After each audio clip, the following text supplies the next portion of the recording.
Hello students, welcome back to the series of internal security. आप सभी, मेरा नाम है प्रशांत कुमार पांडे। आप सभी का स्वागत है यूपीएससी मैथ्स में। Maths means maximum study, maths means maximum study. Ashok Kumar की बुक फॉलो की जा रही है। डिस्क्रिप्शन बॉक्स में आपको बहुत सारी चीज़ों का लिंक मिलेगा। व्हाट्सअप चैनल को भी जरूर से जरूर ज्वाइन कर लेना, और वहाँ पे हैंड रिटन नोट्स होगा तो उससे आप पढ़ सकते हो। तो देखो, हमने लेक्चर नंबर 19 तक पूरा इस वीडियो को फिनिश किए थे। चैप्टर 2 चल रहा था, ठीक है। तो आगे हम लोग बढ़ेंगे लेक्चर 20 में। देखो, जब भी कोई टेररिज्म होता है, टेररिस्ट होते हैं, जब भी कहीं टेररिज्म होता है तो उसका कहीं ना कहीं इंटरनेशनल कॉपरेशन जरूर मिलता है। तो हम लोग को भी क्या करना चाहिए, जैसे कि मान के चलो एक टेररिस्ट है, वो इंडिया पे अटैक कर रहा है। क्यों, किसके कहने पे? हो सकता है कि वो पाकिस्तान के कहने पे अटैक कर रहा हो सकता है कि वो यूएस के कहने पे अटैक कर रहा हो, या फिर हो सकता है कि वो चाइना के कहने पे अटैक कर रहा हो। तो उसका कहीं ना कहीं कॉपरेशन जो है वो इंटरनेशनली है, ठीक है। तो अब जो है सो उसे अगर टैकल करना है तो कहीं ना कहीं हमें इंटरनेशनल से ही हम लोग को क्या करना चाहिए, कॉपरेशन करना होगा, ताकि उस जो टेररिज्म है उसको क्या कर सके, ख़त्म कर सके। एग्जाम्पल के तौर पे जो मसूद अजहर है, उसे इंडिया ने बहुत बार ट्राई किया कि उसे एक ग्लोबल टेररिस्ट घोषित करने का, बट चाइना इसको बार बार अपोज कर दे रहा था। इससे हमें ये पता चला कि ये कहीं ना कहीं जो मसूद अजहर है वो चाइना के प्रति कुछ फेवर उसके है, लेकिन वो इंडिया के प्रति वैसा नहीं है। तो अब जो है हम लोग को क्या करना चाहिए, हम लोगों को चाइना के साथ में उनसे बायलैटरल मीटिंग करनी चाहिए कि देखिए, आप जो ये बार बार मसूद अजहर को ग्लोबल टेररिस्ट बनाने से रोक रहे हो, वो देखो हमारे यहाँ पे क्या क्या कर रही है, ठीक है। तो हो सकता है कि हमें क्या करना पड़ेगा, इंटरनेशनल कॉपरेशन करने पड़ेंगे, सारे नेताओं से मिल के बात करनी पड़ेगी कि आप जरा इस आदमी को मुझे पकड़ाने में हेल्प करो, आप उसे बचाओ मत, ठीक है। तो ये हो गया इंटरनेशनल कॉपरेशन, ठीक है। अब हम लोग इंटरनेशनल कॉपरेशन कैसे करते हैं, तो हम लोग इंटरनेशनल कॉपरेशन करते हैं by bilateral and multilateral initiative से। अब देखो ये क्या होती है मैं बताता हूँ। जब भी कोई दो दो देश के लीडर आपस में बैठते हैं और वो जब बातें करते हैं कि टेररिस्ट के बारे में कैसे ख़त्म किया जाए या कुछ भी डेवलपमेंट के बारे में, तो उस टाइप के मीटिंग को बोलते हैं हम लोग बायलैटरल मीटिंग। क्या बोलते हैं, बायलैटरल मीटिंग। मल्टीलैटरल मीटिंग मतलब वो मीटिंग जिसमें कि बहुत सारे लीडर एक साथ बैठे हैं और वो किसी एक टॉपिक के डिस्कशन करें। जैसे कि ग्लोबल वार्मिंग, ठीक है। अगर मैं ग्लोबल वार्मिंग का एक एग्जांपल लूँ, तो ग्लोबल वार्मिंग क्या हो रहा है, पूरा दुनिया में फैल रहा है। तो G20 का जब इंडिया में मीटिंग हुआ था, तो वो क्या हुई थी, वो सारे लोग बैठ के मल्टीलैटरल बातें कर रहे थे। तो हम लोग जो है, अगर वो जैसे कि वहाँ पे ग्लोबल वार्मिंग की बातें हो रही थी, अगर हम लोग वहाँ पे बैठ के टेररिज्म की बातें करें, तो वो जो बातें हैं वो कहीं ना कहीं क्या होगी, हम लोग टेररिज्म को ख़त्म करने की कोशिश करेंगे, राइट। आगे देखते हैं। Through treaties and joint working group India can counter terrorism. देखिए, जो हमारे यहाँ जो पूरी दुनिया का अगर टेररिज्म है उसको ख़त्म करना है, तो हम लोग को क्या करना होगा, बायलैटरल मीटिंग करनी होगी या ज्वाइंट वर्किंग ग्रुप। ये जो ज्वाइंट वर्किंग ग्रुप होता है, ये क्या होती है, पूरे दुनिया में मिले मिले हुए लोग रहते हैं, ठीक है। सारे दुनिया के लोग एक पास मिले रहते हैं और वो लोग बातें करते हैं कि ये जो आदमी है कैसे इसको टैकल करना जाए। तो इस चीज़ को बोला जाता है ज्वाइंट वर्किंग ग्रुप। इसे क्या बोला जाता है, ज्वाइंट वर्किंग ग्रुप कहा जाता है। यानी कि सारे एक दूसरे के जो देश देश हैं, दो चार देश हैं, वो सारे एक साथ मिलके किसी एक मुद्दे पर आके बातें करते हैं। तो उस टाइप के जो बातें होते हैं उसे बोला जाता है ज्वाइंट वर्किंग ग्रुप, यानी साथ में बैठ के काम करते हैं किसी एक टॉपिक पे, ठीक है। तो उसे बोला जाता है ज्वाइंट वर्किंग ग्रुप। अब इसी के हेल्प से, क्योंकि इंडिया बायलैटरल मीटिंग करके इंडिया जो है वो हेल्प करता है, India can handle the terrorism, terrorism को हैंडल करता है। ड्रग ट्रैफिकिंग, यानी कि वो जो ड्रग्स होते हैं उनका ट्रैफिकिंग जो उसको रोकना, फिर मनी लॉन्ड्रिंग या मनी होगा मनी लॉन्ड्रिंग, ये सब चीज़ों को वो क्या करती है, इंडिया रोकती है। अगर मैं एक एग्जांपल लूँ तो नेपाल, नेपाल हमारा बहुत अच्छा दोस्त है, ठीक है। नेपाल और इंडिया, क्योंकि ये दोनों बहुत ही कल्चरल फ्रेंड रहे हैं, बहुत ही ज़्यादा एक दूसरे को समझते हैं। इनके बीच में कभी भी वैसा बॉर्डर डिस्प्यूट नहीं रहा, लेकिन है, ठीक है। वैसा भी नहीं है लेकिन है, ठीक है। तो अब क्या होता है कि कोई भी इंसान को अगर हम लोग टेररिस्ट बोलते हैं, अगर वो नेपाल में जाके छुप जाता है, तो नेपाल की गवर्नमेंट भी उसे एक टेररिस्ट समझकर उस पर क्या करती है, एक्शन लेती है, ठीक है। तो ये जो कॉपरेशन हुआ, ठीक है, बायलैटरली हुआ, क्योंकि इंडिया और नेपाल के बीच में हुआ। तो वही कह रहा है, टेररिज्म को लेकर, ड्रग ट्रैफिकिंग को लेकर, मनी लॉन्ड्रिंग को लेकर, ये सब जो काम करते हैं हम लोग बायलैटरल और मल्टीलैटरल करते हैं, ठीक है। तो ये सारी बातें हो गई। आगे हम लोग समझेंगे म्यूचुअल लीगल असिस्टेंस ट्रीटी। जैसा कि आपको नाम में पता चल रहा है, ये क्या है, लीगल काम है। यानी कि देखिए क्या होता है कि मान के चलिए कोई एक इंसान है जो इंडिया में क्राइम किया, किसी का हत्या किया या कुछ भी किया, और वो भाग के चला गया कनाडा। कहाँ चला गया, कनाडा। तो कनाडा में क्या हुआ कि वहाँ जाके छुप गया।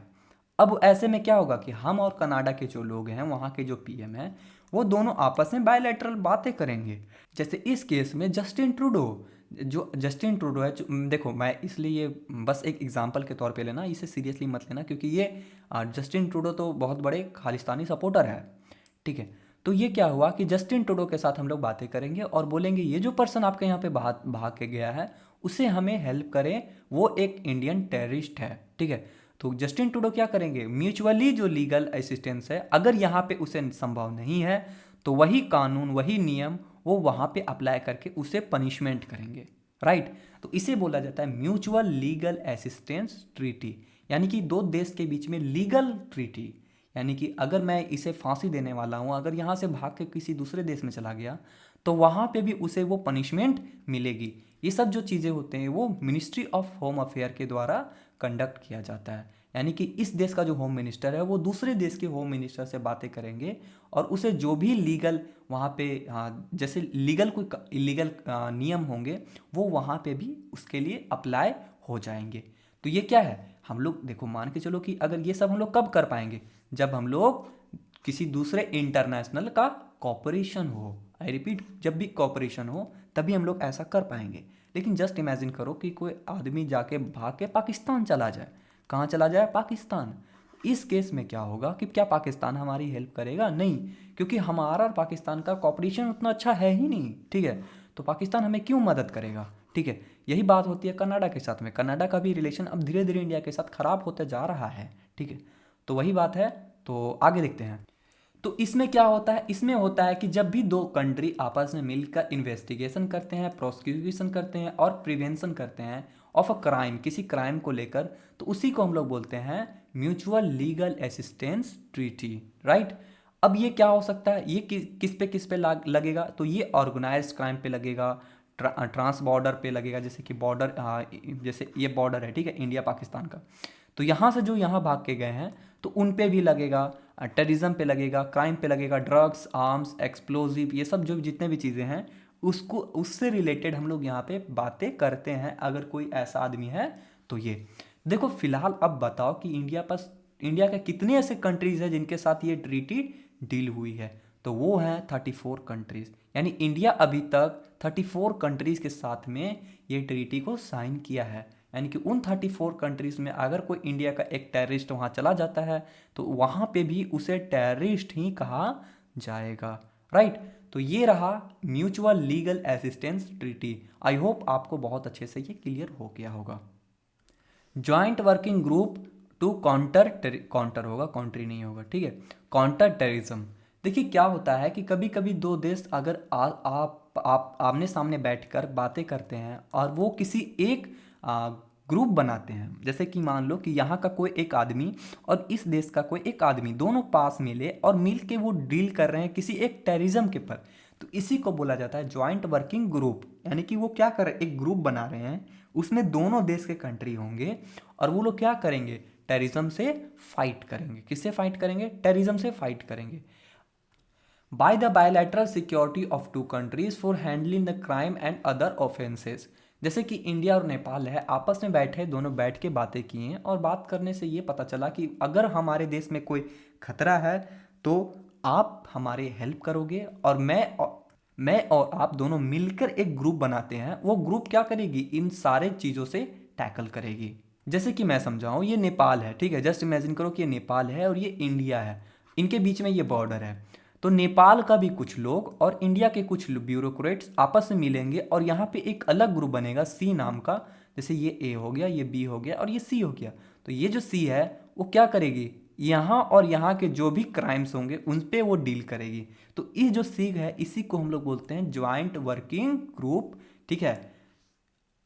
All the planning by the ministry of external affair. यानी कि ये जो सारे प्लानिंग्स होते हैं ज्वाइंट वर्किंग ग्रुप का, ये सब किसके द्वारा प्लानिंग किया जाता है, मिनिस्ट्री ऑफ एक्सटर्नल अफेयर। यानी कि दोनों देश के जो मिनिस्ट्री ऑफ एक्सटर्नल अफेयर हैं वो इन सब चीज़ों पे डील करेंगे, राइट।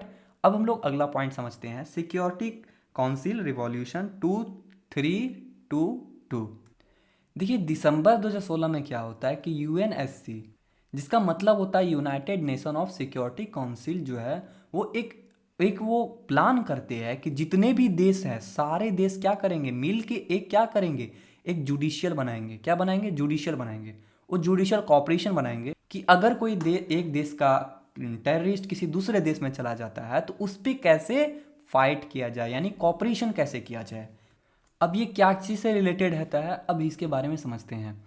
तो जैसे कि use of applicable instrumental international instrument, यानी कि जो भी दो कंट्रीज़ हैं उनके बीच में जो भी बायलैटरल ट्राइलैटरल जो भी मीटिंग हुई है उन सभी के बीच में मिल के जो भी हमारा काम होगा उसको निपटाया जाएगा, ठीक है। ये सब किसके द्वारा किया गया है?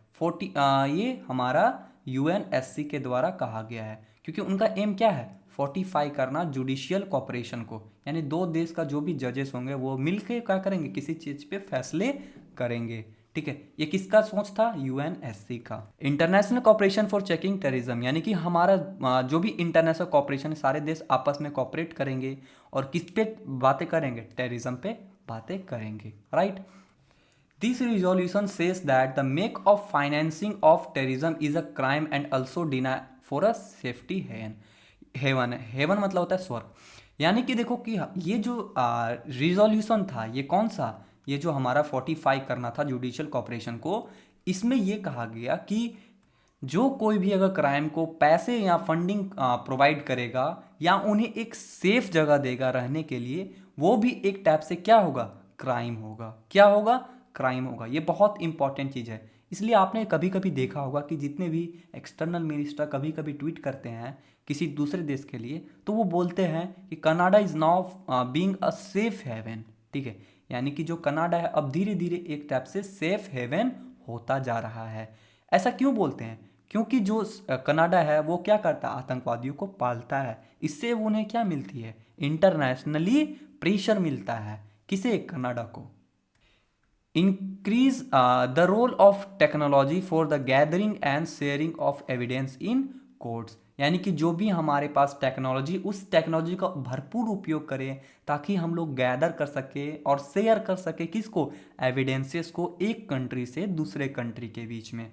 रोल ऑफ मल्टीलेटरी एजेंसीज लाइक यूएनडीसी, जिसे हम लोग कहते हैं United nation office on drugs and crime, offence होगा, ठीक है, offence on drugs and crime.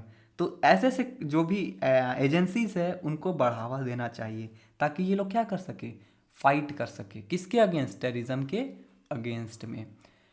अब एक यहाँ से नया टॉपिक स्टार्ट होता है जिसको हम लोग कहते हैं level of preparedness against terrorism, यानी कि जो भी हमारा लेवल क्या क्या होगा किसी टेररिज्म को फाइट करने के लिए क्या क्या करना होगा। तो देखो हम लोग को टोटल 4 मेजर चीज़ करनी होती है टेररिज्म से फाइट करने के लिए। तो पहला होता है इंटेलिजेंस गैदरिंग, जो भी टेररिज्म से फाइट करेंगे जो भी इंटेलिजेंस है उनको गैदर करना, उन्हें ट्रेनिंग देना, इन्वेस्टिगेशन सिखाना और फिर क्या है? प्रोसिक्यूशन सिखाना, ठीक है। तो ये सब चीज़ें हमें 4 मेजर चीज़ें करनी होगी किसी भी आदमी को टेररिज्म से फाइट करने के लिए।